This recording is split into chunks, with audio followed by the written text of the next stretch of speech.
Bueno, pues vamos a seguir a mañá con Mercedes de Parada, que nos vai a falar sobre os detalles importantes no contrato de coproducción. Bueno, tamén aclarar que estamos facendo estas xornadas en castelán e non en galego como adoitamos facer habitualmente, por un tema tamén de entendemento. Mercedes teñen o despacho en Madrid e bueno, Iker, que despois nos acompañará, pues tampouco fala galego. Entón, bueno, este foi o motivo por esta vez, ¿no? Facelo todo en castelán. Bueno, Mercedes, pues cando queiras, deixo a palabra. Gracias. Muchas gracias, Uxía, y enhorabuena a Gapi en general por la iniciativa y también por la organización, y tanto a Alfonso de Portocabo, que me ha precedido en el uso de la palabra, como Iker de la Mía Producciones, que hablará después. Enhorabuena por vuestros trabajos y a todos por asistir. Efectivamente, bueno, haré la presentación en castellano, aunque bueno, hablo algunas palabras de gallego por algunos compañeros gallegos que tenemos en el despacho. Y bueno, os iba a hablar de los detalles de la negociación de un contrato de coproducción. Vamos a ver algunos aspectos de lo que es los detalles de la coproducción, y para ello tenemos que iniciar hablando de la contratación en general. Hemos hecho un pequeño resumen que podemos compartir. Si queréis, vamos a compartir la pantalla ahora en cuanto me permitan realizarlo, con un resumen de esta presentación.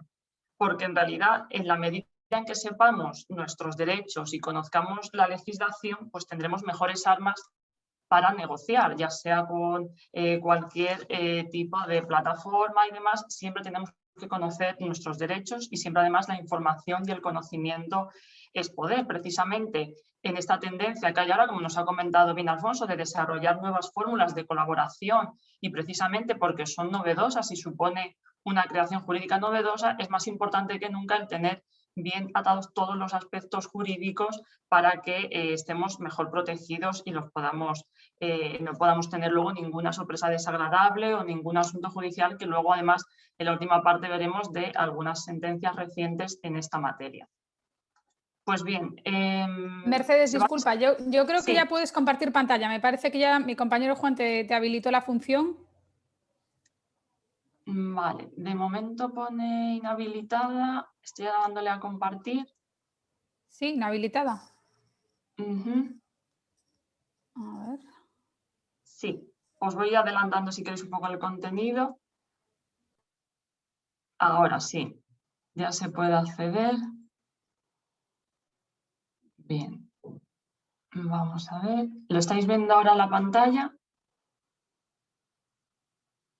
¿Aquí? Vale, sí, se ve.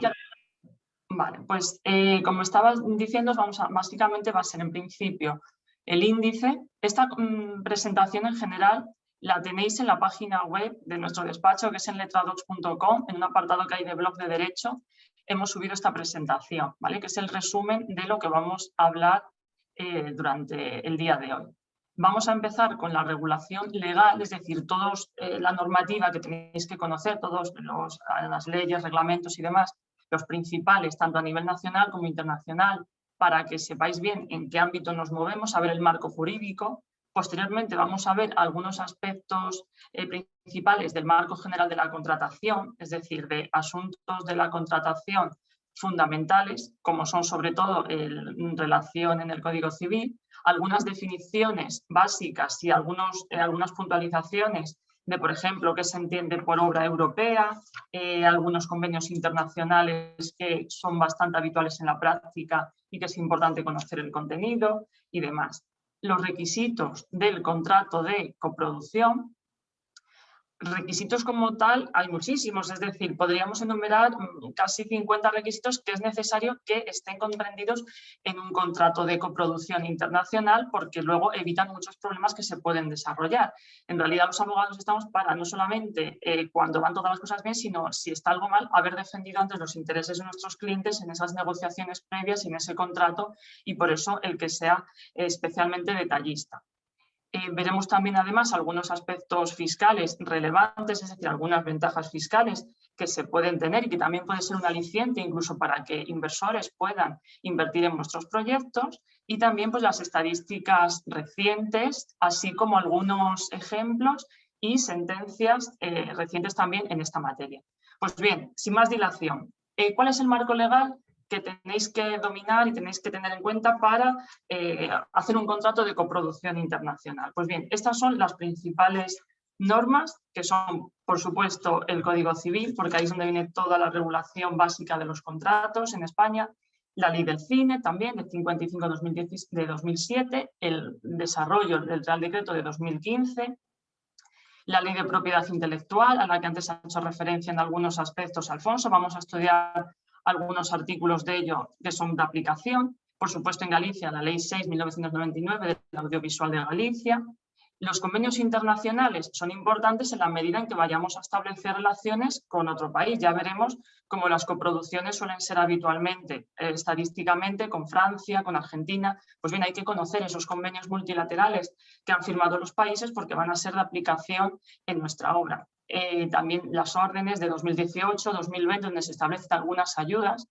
Y ojo, porque el cumplimiento de la letra de la ley en estos aspectos va a ser importante para que se concedan las mismas. De hecho, incluso por detalles relativamente que parecen insignificantes, se han llegado a desestimar con importantes consecuencias al cabo de unos años. Por lo tanto, el ser detallistas y el cumplir escrupulosamente la legislación nos va a permitir no tener ninguna sorpresa desagradable en el futuro, sino saber que tenemos todo en orden y en regla, y eso nos va a dar mucha tranquilidad para desarrollar el proyecto y para que podamos estar en ello tranquilamente sin tener que preocuparnos por estas cuestiones. Por supuesto, el impuesto de sociedades, dado que en los artículos 36 hay algunas ventajas fiscales fundamentales, la Ley General de Subvenciones, la Ley de Comunicación Audiovisual y luego estos que hablamos aquí, que son los reglamentos más en el ámbito internacional, dado que si hacemos un contrato de coproducción internacional también tenemos que manejar en cierta medida todo lo relativo a la contratación internacional y a ese marco normativo. Es incluso para los abogados una materia compleja porque abarca mucha normativa, pues imaginaros a lo mejor para algún profesional que no está en contacto con la legislación, de ahí que obviamente pues muchas productoras y profesionales al final decidan el ponerlo en manos de nosotros que como abogados especialistas vamos a defender sus derechos, ¿no? Bueno, pues seguimos viendo todo este tipo de normativa que es de aplicación en esta materia. Pues bien, visto esto, el marco general de contratación, es decir, en el Código Civil, ¿qué tenemos que tener en cuenta? Pues bien, en principio, aunque ya lo sabréis, no hay un contrato si no intervienen tres requisitos fundamentales, que son el consentimiento, el objeto y la causa. Y el consentimiento, a su vez, tiene que ser un consentimiento que den ambas partes que esté completamente libre de ningún tipo de error, violencia, intimidación o dolo, como dice el Código Civil, que serían algunos problemas que hay a la hora de contratar. Y una vez que se tiene este consentimiento por ambas partes completamente libre y aceptado por ambos, es cuando surge el contrato, que la ley exige no solamente que sea por escrito, incluso un contrato verbal tiene validez en derecho. Ahora bien, ¿cuál es el problema del contrato verbal? La prueba. Por lo tanto, por supuesto, si hacéis un contrato de coproducción internacional, os aconsejamos que esté totalmente por escrito, porque da mayor seguridad jurídica y además de una manera exhaustiva para conocer bien todos y cada uno de los elementos que lo componen y qué ocurre en cada caso. Y además, en el Código Civil también es importante tener en cuenta las normas de interpretación de los contratos, porque a lo mejor nos sentamos con una distribuidora, nos sentamos con otra empresa o con un canal o otra potencia extranjera para hacer nuestro contrato de coproducción con otra productora y en principio no siempre a lo mejor el contrato refleja fielmente cuál es la intención de las partes. De ahí que tengamos que acudir, si surge algún problema, e incluso para ver qué derechos nos asisten, las fórmulas del Código Civil en cuanto a la interpretación de los contratos. Que estas fórmulas, aunque se pueden explorar de manera muy amplia, pero diremos que obviamente primero hay que atender al sentido literal de las cláusulas. Pero si en esa literalidad parece que es contraria a la intención que tienen los contratantes a la hora de contratar, hay que atender a esta intención que tenían las partes. De ahí que sea muy importante todas las conversaciones o emails que puedan ser incluso previos a la contratación y también posteriores, porque eso en algunos casos marca la intención que se ha querido plasmar en una cláusula del contrato si surgen dudas respecto a esa cláusula. Por lo tanto, este es un aspecto a tener en cuenta y que muchas veces se puede obviar, y de ahí que desde el primer momento en el que nos ponemos en contacto con otra coproductora todos y cada uno de los elementos pueden tener relevancia jurídica para, por supuesto, el buen fin de la operación y de salvaguardar nuestros derechos. Otro de los aspectos fundamentales que además nos viene muy bien tener en cuenta es lo establecido en el artículo 1287 del Código Civil, que dice que el uso o la costumbre del país se tendrán en cuenta para interpretar las ambigüedades de los contratos. Tener en cuenta que si estamos haciendo un contrato internacional, ya sea con una productora de Estados Unidos, en algunas ocasiones ahí el derecho difiere bastante del que tenemos en España, del derecho continental en general. Sabéis que es un sistema anglosajón totalmente diferente. Pues bien, ahí cada cláusula del contrato, si surgiese algún problema o surgiese ambigüedad, tenemos que acudir en el derecho español a este artículo para saber cómo interpretarlo y tener en cuenta al final el buen fin del mismo. Pues bien, teniendo estos aspectos del Código Civil siempre presentes, porque como os digo, es fundamental, las definiciones con las que tenemos que estar familiarizados, si queremos hacer un contrato de coproducción internacional, es obviamente con en principio, ¿qué se entiende por un contrato de coproducción? Pues bueno, cuando dos o más productores, ya sean nacionales o ya sean internacionales, ponen en común recursos, ya sean medios humanos, materiales, también financieros, para realizar una obra audiovisual. Esa obra audiovisual va a ser el resultado de esa colaboración. Ya se trate de una obra cinematográfica, una obra audiovisual en general, independientemente de su duración, de su género, del medio o soporte, incluidas, por lo tanto, producciones de ficción, de animación, documentales, series, películas de televisión, etc.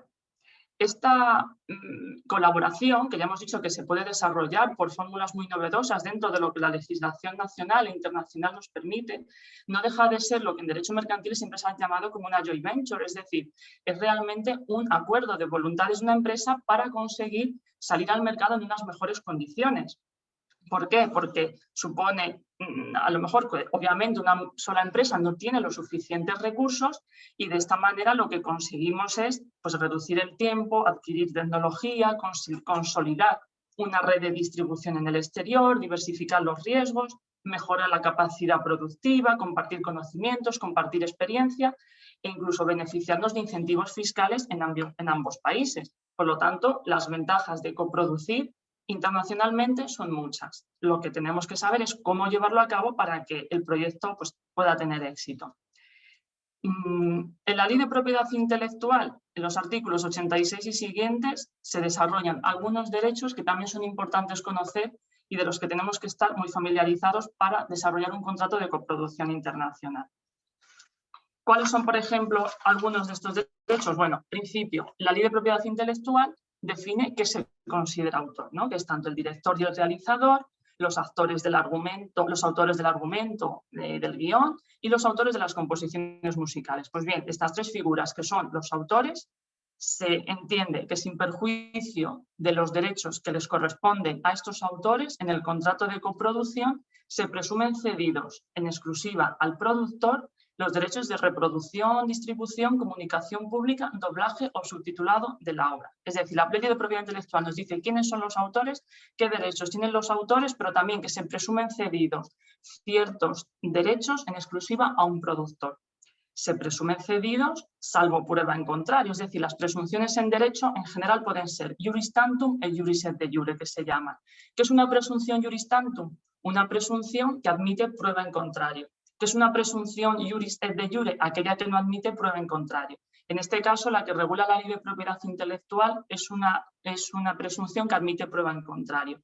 Pero sí que es importante que se establezca, porque ya si queremos romper esa presunción, somos nosotros los que tenemos la carga de la prueba. No sé si esto será algo excesivamente técnico, pero desde luego es fundamental en el ámbito procesal, porque si luego, por ejemplo, de esta cesión de derechos surgiese algún problema, en los tribunales quien tiene la carga de la prueba es quien alega prueba. Y si hay una presunción, se invierte la carga de la prueba, porque la ley dice que en principio están cedidos y si quiero saber que no, soy yo la que lo tengo que probar. Bueno, es un aspecto que dejamos apuntados por si surgiese alguna vez algún problema en cuanto a la presunción de cesión en exclusiva y los límites de un poco de lo que hemos hablado anteriormente y bueno, para que lo tengáis en cuenta. Tampoco podemos profundizar muchísimo más en cada uno de los aspectos porque son bastantes, pero bueno, creo que era importante el que tengáis ese conocimiento general de cómo se aplican las presunciones en derecho. ¿Qué más? Bueno, pues otro de los derechos, por ejemplo, que se regulan también en la Ley de Propiedad Intelectual y que nos puede venir bien a la hora de negociar un contrato de coproducción internacional, es que el artículo 91 consagra expresamente que cuando la aportación de un autor no se completase, el productor, por ejemplo, podrá utilizar la parte ya realizada para, en su caso, pedir la indemnización que proceda. Esto, además, es objeto de frecuentes litigios en los tribunales. ¿Por qué? Porque a lo mejor se hace un acuerdo, cada una de las partes no cumple estrictamente aquello a lo que se ha comprometido y, por lo tanto, tenemos que acudir aquí y decir, bueno, el productor ya puede hacer suya esa parte, aunque la aportación que se te tenía que haber hecho no esté totalmente realizada y finalizada. De ahí la importancia que cuando se hace un contrato entre productoras o con autores y demás, sepamos hasta qué punto nos comprometemos en el contrato. Porque si está dentro de lo que nos hemos comprometido, se entiende cumplido el contrato, pero si no está dentro de ese núcleo en el que nos hemos comprometido, ahí sí que podemos pedir una indemnización por los daños que nos puedan haber supuesto el incumplimiento de contrato, ¿no? Por lo tanto, bueno, es una cuestión también que tenemos que tener en cuenta.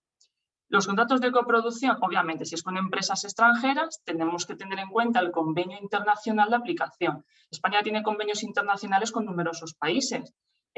Como os he dicho anteriormente, aunque los más habituales sean con Francia y con Argentina, pero tiene con México, con Austria, en fin, con numerosas potencias. Eso hay que ver exactamente si con la empresa con la que vamos a contratar tenemos un convenio internacional, porque esa norma será fundamental para el desarrollo del contrato que queramos llevar a cabo. Por supuesto, si es un contrato entre empresas españolas, nos ceñiremos a la normativa española, sin perjuicio de otros aspectos europeos para el tema de financiación o del tema incluso también autonómico.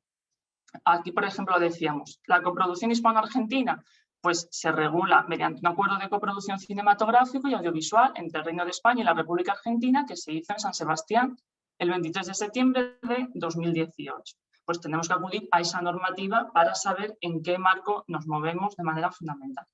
Ya sean productores no independientes o productores independientes. Por supuesto, sabéis el contenido de un productor independiente, ¿no? Pues aquel que no tiene una influencia dominante o no está condicionado. ¿Qué se entiende por aquel que no está condicionado? O dicho de otra manera, ¿cómo se entiende de que pueda ser un productor no independiente? Pues cuando tiene una influencia dominante, es decir, ya pertenece a un grupo de sociedades o ya, por ejemplo, cuando el prestador del servicio tiene un 20% de una productora o una productora tiene el 20% del prestador del servicio o un tercero tiene el 20% de una productora y de una empresa de servicios. En este caso, entonces no será un productor independiente, ¿no? En función de si se cumplen o no estos márgenes. Por lo tanto, ya seamos un productor independiente, que tenemos que cumplir estos requisitos, o ya seamos un productor no dependiente, se pueden llevar a cabo los contratos de coproducción. Otra definición con la que tenemos que estar muy familiarizados, pues es obviamente el derecho que se consagra en el artículo 5 de la Ley de Comunicación Audiovisual sobre obra europea. Por supuesto, la obra, por ejemplo, que desarrollemos en Galicia va a ser una obra gallega, tendremos beneficios que da Galicia, que posteriormente los veremos. También, obviamente, será española y, por lo tanto, tenemos que tener en cuenta la normativa nacional de aplicación, pero además también puede ser una obra europea si cumple con estos elementos y, por lo tanto, también tendremos esa repercusión europea de las ventajas que la Unión Europea nos da. En este cuadro está bastante claro, es decir, para asignarse una obra europea, si se ha realizado en Europa, ya sea por un Estado miembro o no miembro, en principio lo va a ser, y si es incluso fuera de Europa un tercer Estado, pero si tenemos un acuerdo, también se considerará obra europea. ¿Por qué es importante que una obra se califique como europea? Pues porque la financiación de una obra europea es también uno de los aspectos fundamentales porque, por ejemplo, se hace una obligación legal de que el 5% de los ingresos devengados en el ejercicio anterior tengan que ir para la promoción de este tipo de obras. Por lo tanto, si tenemos la calificación de obra europea, nos podemos beneficiar de esta obligación que existe por ley de financiación en determinadas proporciones, como podéis ver en este cuadro y de manera más resumida en este artículo, ¿vale? Obligación de la financiación anticipada de determinadas obras audiovisuales europeas. Incluso hay un porcentaje que está establecido también para producciones independientes. A lo mejor en muchos casos lo conocéis, en otros no, pero es un cuadro que os puede servir de ayuda a la hora de obtener financiación en vuestros proyectos. En Galicia, bueno, pues está también la Axencia Galega das Industrias Culturais de la Xunta de Galicia para promover e internacionalizar la cultura de Galicia.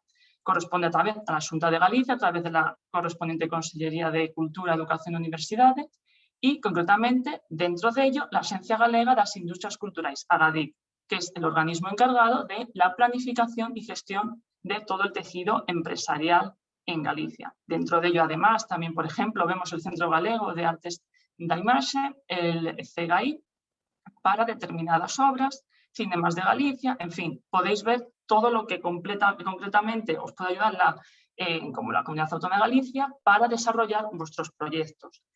Concretamente en este link hay la última resolución, que es relativamente reciente, de diciembre de 2020, por la que se aprueban las bases para conceder subvenciones.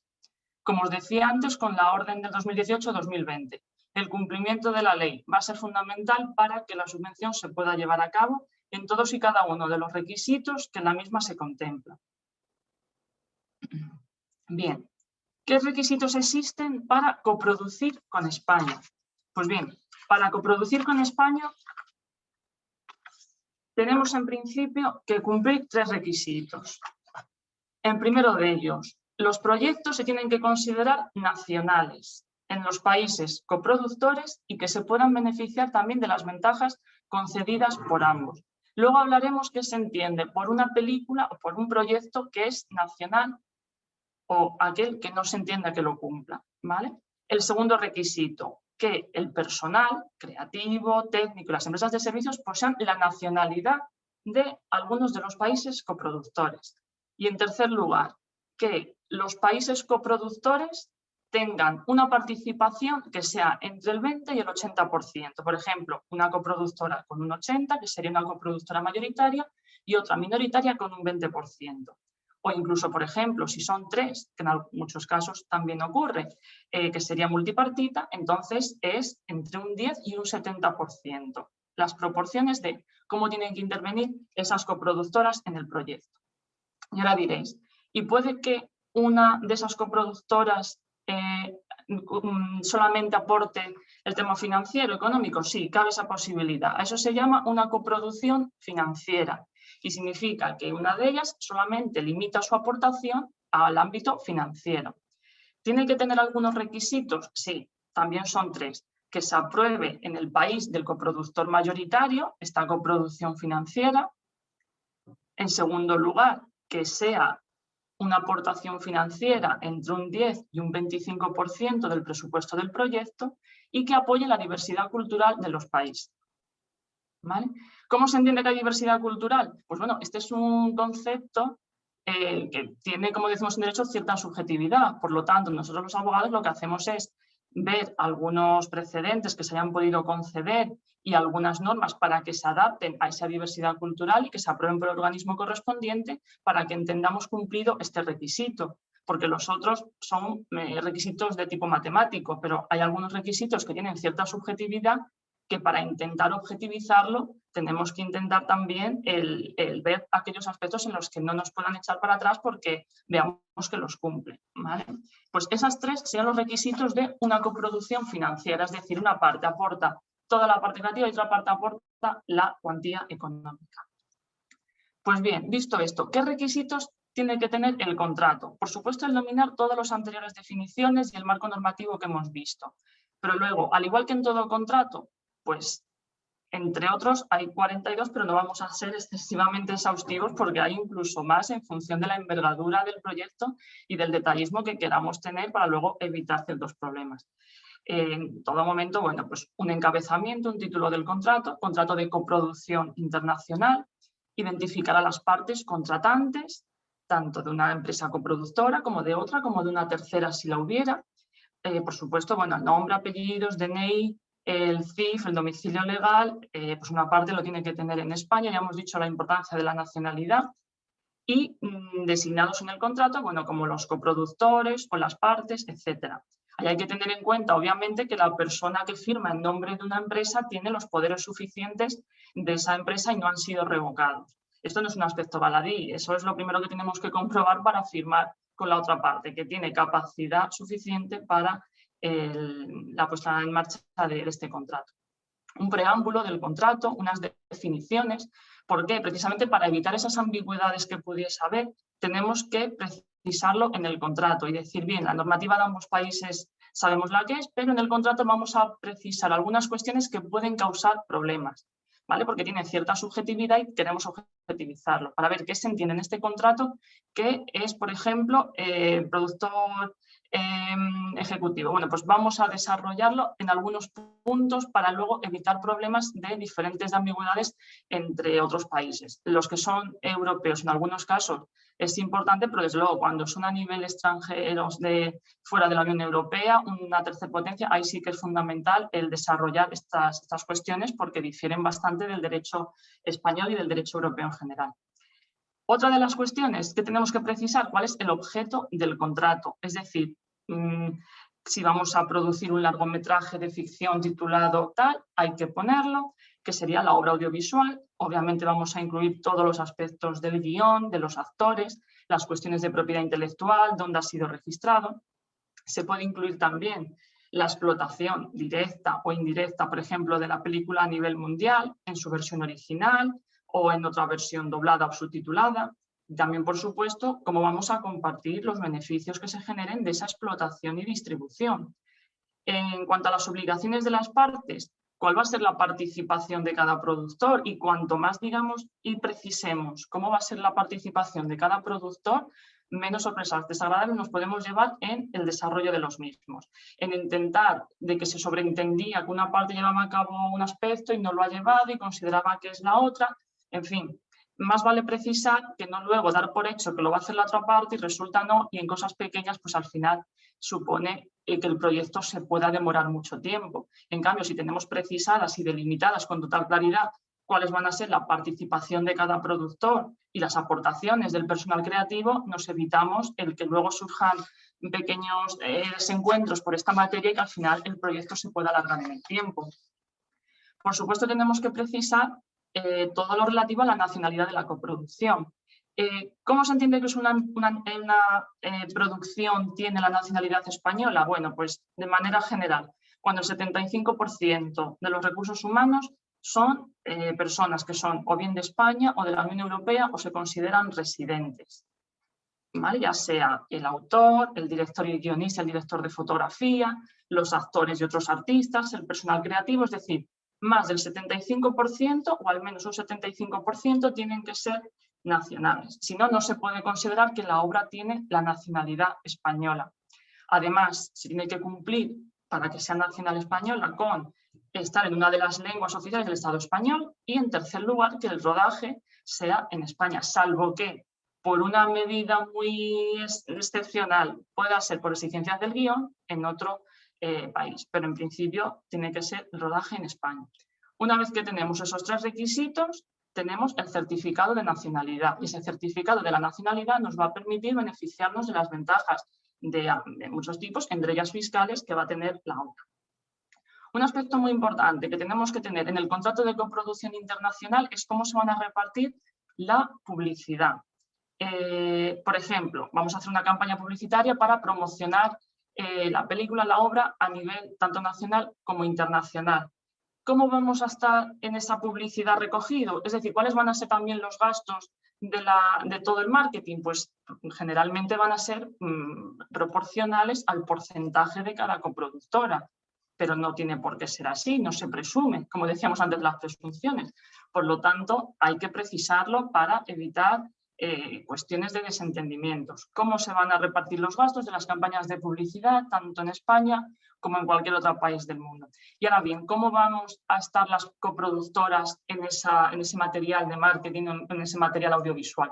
¿Va a aparecer primero una productora en colaboración con otra? ¿Van a ser las dos al mismo nivel como coproductoras? Bueno, Eso vamos a precisarlo, porque si no, luego cuando ya esté el material publicitario, lo mismo, surge desentendimiento, que a veces suele ser, y bueno, pues normalmente aparecerá el coproductor mayoritario con mayor relevancia que uno minoritario, pero aquí en el contrato es donde se tiene que precisar.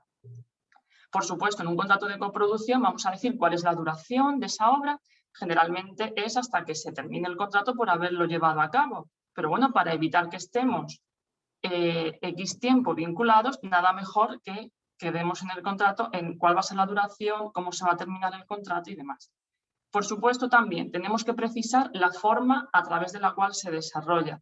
Generalmente son dos empresas con su propia estructura, con su propio organigrama diferente y cada una de ellas se asocia para un proyecto. Ahora bien, puede ser un marco con mayor estabilidad e incluso puede adoptarse una forma conjunta de producción o de colaboración, incluso la creación de alguna empresa extranjera si al final se ve que con esa productora queremos crear una empresa internacional. Es decir, puede ser muy variado y por lo tanto en cada caso tenemos que precisar cómo vamos a colaborar con la otra coproductora internacional. Por supuesto, lo que os comentaba antes, la aportación, igual va a ser el apoyo técnico, financiero, comercial, que apoye cada parte. Por supuesto, el porcentaje de participación de cada productor será determinado por su participación económica y que serán aportaciones efectivas, proporcionales de carácter técnico y de servicios. También siempre recomendamos el que podamos precisar en el contrato que cada uno de los coproductores se va a obligar en la medida de lo posible a favorecer las ayudas públicas que se concedan en cada estado.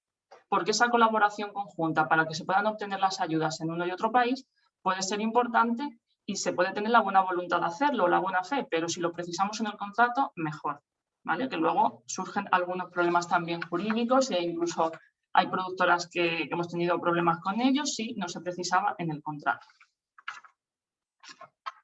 Yendo ya de manera muy rápida, porque la materia es bastante amplia y me gustaría ver otros aspectos posteriores, pues bueno, tenemos que precisar cómo se hace la mención en los créditos, tanto de las empresas productoras, de los profesionales involucrados, el reparto de beneficios y mercados, qué transferencias dinerarias va a hacer cada productor, cómo se va a gestionar y organizar, la confidencialidad, la protección de datos. La protección de datos es fundamental porque cuando hacemos un contrato de coproducción con Estados Unidos no tienen el sistema de la Unión Europea del reglamento de protección de datos, sino que tenemos que hablar de unas transferencias internacionales de datos que no siempre cumplen los parámetros de la Unión Europea, que sabéis que son muy legalistas. Es decir, cuando hablamos de protección de datos con Estados Unidos, parece que hablamos en China porque allí no tienen ese nivel todavía de sensibilidad con la materia que tenemos en Europa, ni tienen unas normas tan estrictas. Son, en cierto modo, equiparables, pero no tanto. Y dado que hay una transferencia internacional de datos,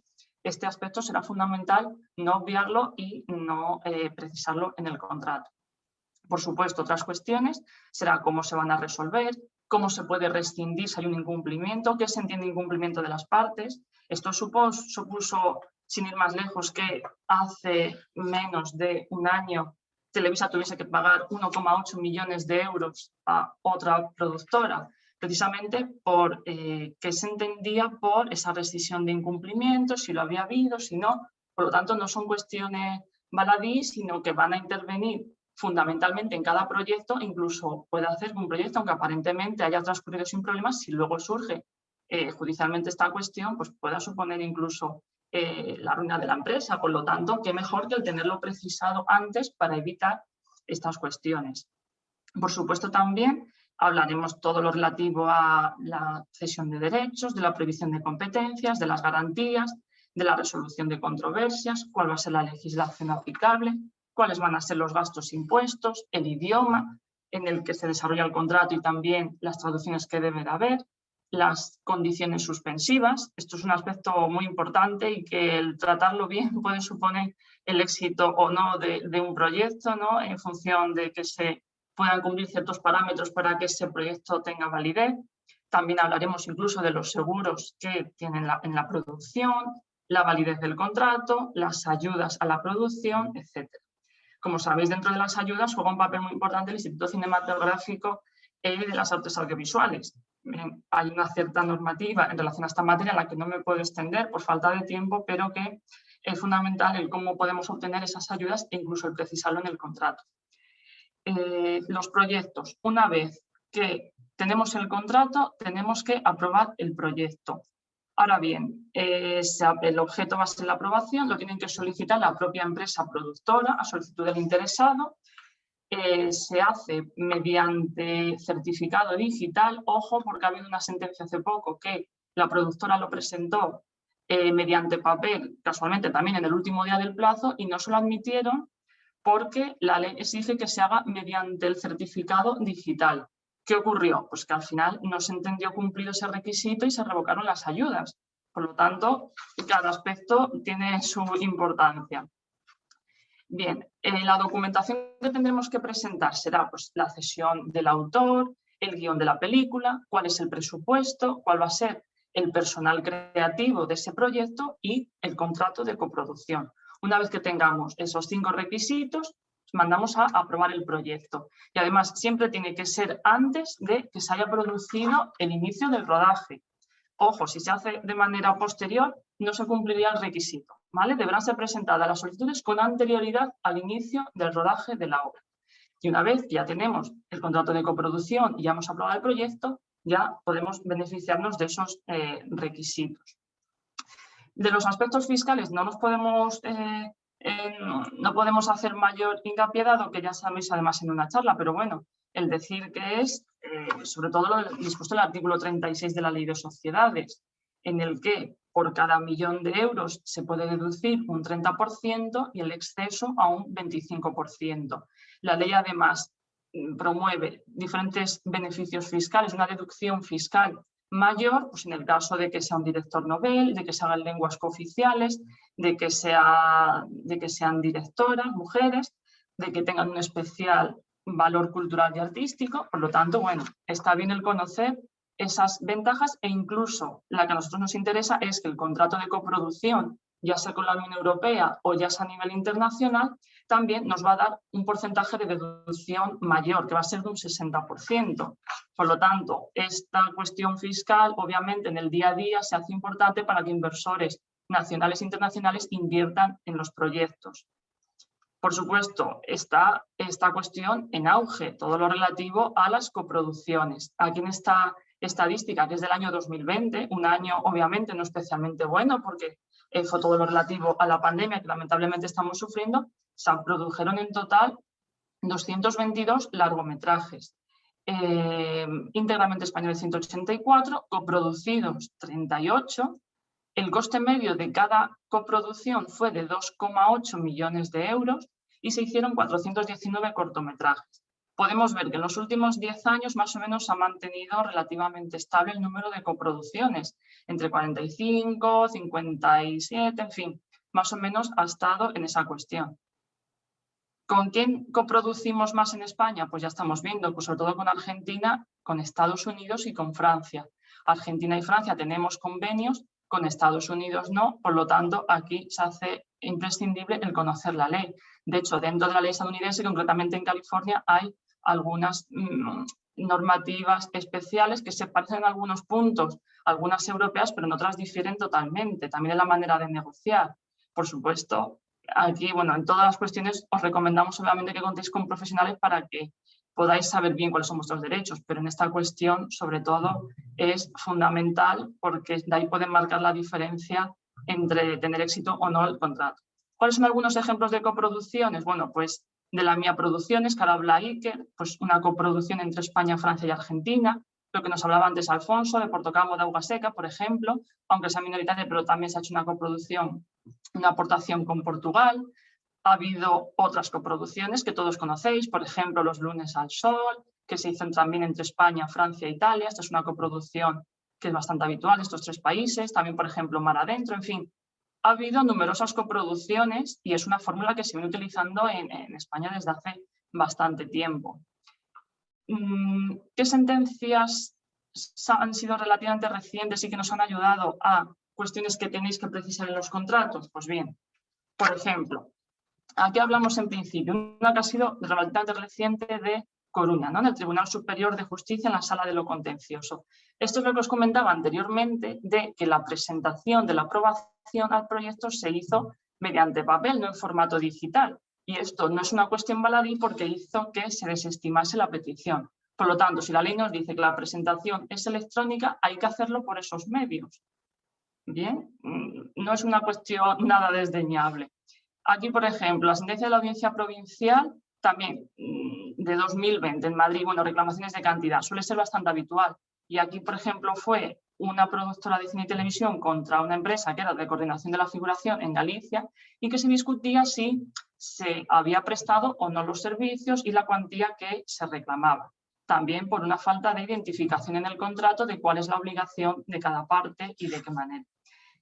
En cuanto al contencioso administrativo, pues es una rama del derecho en la que solemos trabajar en todas aquellas cuestiones en las que no se conceden las subvenciones o ayudas o hay problemas respecto a las mismas. Aquí, por ejemplo, en este caso fue porque la obra se consideraba que no estaba terminada, no se pudo calificar y no se obtuvo la calificación por edad en la forma reglamentariamente prevista. Por lo tanto, lo que hizo fue que se tuvo que reintegrar la ayuda recibida por parte de esta productora, que fueron 293.000 euros y 93.000 de intereses de demora. Por lo tanto, fijaros, los problemas que suele haber si no se cumple desde el principio con estos parámetros que estamos viendo. Aquí esta sentencia de la Audiencia Provincial, también de Madrid, por ejemplo, del año 2020, trata una cuestión que se ve generalmente en los tribunales, que suele ser de cuándo se entiende cumplido el proyecto. Si se considera que es insuficiente, si no, si se considera que la parte demandada ha cumplido y en qué términos. Claro, aquí esta imprecisión lo que nos hace luego es que cuando hay problemas entre las partes, al final nos tenemos obligados que ver a demandar, ¿vale? Entonces, en fin, incluso puede tener trascendencia penal. Aquí, por ejemplo, en esta sentencia lo que se vio es si se habían manipulado los datos para obtener estas subvenciones o no. Por lo tanto, la trascendencia penal de los asuntos también la vemos y también trabajamos incluso a veces en el ámbito penal. Y por último, tratar, por ejemplo, esta cuestión también de una sentencia de la Audiencia Provincial de Madrid, también muy reciente, de septiembre de 2020, donde, como hablábamos, bueno, aquí era una productora en Televisa que al final reclamó 1.800.000 euros por una cuestión que era puramente de interpretación del contrato. Por eso, de aquí, de esta sentencia, sacamos la importante consecuencia que siempre que haya una innovación o una modificación del contrato inicial, exigimos que sea por escrito, porque aquí se entendía si había o no una innovación tácita, que se llama, es decir, no por escrito, y si se había entendido que se había cumplido los términos del contrato o no. Por lo tanto, para evitar estas imprecisiones, si se va a modificar el contrato de coproducción internacional, que sea por la misma forma, por escrito, no que se entienda que puede haber una modificación tácita. Bueno, y estos son pues, algunas de las cuestiones que considero que puedan ser relevantes para que negociéis vuestros contratos de coproducción internacional. Por supuesto, quedando a vuestra disposición para que en nuestro despacho podamos ver cualquier cuestión que necesitéis, tanto nacional como internacional, y que todos nuestros proyectos pues tengan un éxito en descomunal, que seguro que sí. Así que muchas gracias a Gapi, a todos los asistentes. Y bueno, no sé si tenéis alguna pregunta. He visto que han puesto ya el link a este resumen, que es el que hemos ido viendo durante la explicación. Y por lo tanto, pues si hay alguna cuestión entre algunos de vosotros de los aspectos jurídicos del contrato, pues estaré encantada de atenderos. Y si no, pues bueno, pues damos la palabra a Iker, que seguro que tiene cosas muy interesantes que decirnos. Esto ya, como vosotros veáis. Muchas gracias, Mercedes. Ha sido muy interesante. Yo te quería hacer una pregunta. ¿Cuál es el tiempo medio que se trata ¿cuál es el tiempo medio que demora, ¿no?, la negociación de un contrato de estas características? Pues depende. A veces, un segundito porque estaba viendo, claro, que es que el contrato está protegido. La contraseña sí, lo que está protegida es la descarga. Sí, la descarga. Se puede revisar, pero cuando intentas descargar, pues es cuando pide la clave. Vale, es Letradox. Es el nombre del despacho, la contraseña. Vale, por si queréis tener el contenido, ponéis la contraseña de Letradox y ya lo podéis descargar. Vale, pues a ver, Uxía, te comento más o menos el tiempo. Generalmente en las coproducciones internacionales el tiempo suele ser de unos cuantos meses. Lamentablemente de un día para otro no suele estar ya el contrato preparado, a no ser que, bueno, que se haya estado colaborando mucho en ese tipo de proyectos y ya sea más o menos similar. Pero como cada contrato de coproducción, cada coproductora realmente en cada proyecto tiene algunos matices y es un proyecto diferente, al final se demoran unos cuantos meses. No muchos, al menos por nuestra parte intentamos ser lo más flexible posible, pero sí que como mínimo un mes, dos, no nos lo quita nadie, incluso a veces bastantes más. Pero bueno, cuanto antes se hace, también es verdad que antes se acaba y antes podemos tener ya plasmado el acuerdo de voluntades. Vale, no, lo preguntaba porque, bueno, sí que decías que era importante, ¿no? Que estuviera todo por escrito antes de iniciar, pues, cualquier Sí. otro proceso, ¿no? Incluso antes de solicitar las subvenciones. Entonces, bueno, por un poco también tener presentes esos tiempos, ¿no? Cuando se aborda una producción de estas características, era por eso la importancia de los plazos, ¿no? No sé Efectivamente, si... sí. Mira, creo que hay una pregunta, dicen por aquí, no sé si lo puedes ver o te la leo. Sí, hemos tratado alguna negociado, alguna coproducción de ficción televisiva. A ver, Correcto, tanto en sí. televisión como en cine. Obviamente, a ver, no podemos desvelar los nombres de nuestros clientes por protección de datos y porque, bueno, tampoco nos autorizan a darlo y tampoco nosotros, además, queremos realizarlo, pero bueno, sí, tanto de cine como de televisión. De hecho, mucha de la normativa que hemos estado viendo de manera muy rápida, pero sí que la hemos recogido, trata tanto de cine como de televisión, es decir, la obra audiovisual en general. Por lo tanto, bueno, algunas cuestiones que hemos hablado son de cine, pero también algunas son extrapolables a televisión. También en función del proyecto y de qué es lo que quiera el coproductor conseguir, ahí ya es cuando vemos cuál es la fórmula más interesante. Vale, o sea que abordáis todo tipo de negociaciones, no solo de cine, Sí, también televisión. Vale, efectivamente. vale, fenomenal. Ahora, Bueno, pues sí, si no hay más preguntas y también por un poco manejar los tiempos que teníamos previstos, vamos a entonces a seguir con la mañana. Agradecerte, Mercedes, tu clarísima exposición. muchísimas gracias a todos. A vosotros. Gracias a ti.